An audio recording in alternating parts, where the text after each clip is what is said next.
In this video, we are unboxing the 3/8" torque wrench.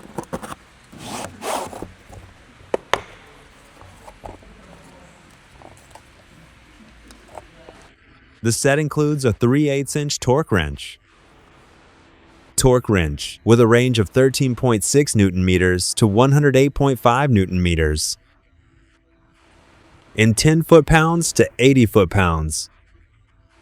During adjust, loosen the locking screw at the rear. Then rotate the handle. Align the vernier scale on the handle with the main scale on the shaft. For example, if we want to set it to 20 foot-pounds, align the 0 mark on the vernier scale with the 20 mark on the main scale. Then lock it down. If you need 22 foot-pounds, move the vernier scale up 2 ticks to the 2 mark, aligning it with the main scale.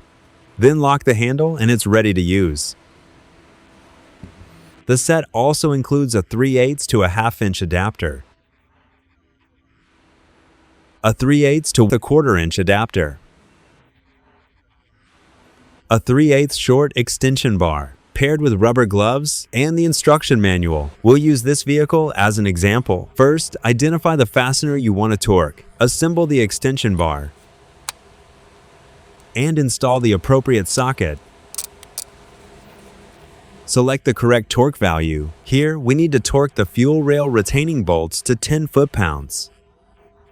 Then we need to adjust the handle so that the vernier scale aligns with the 10 mark on the main scale.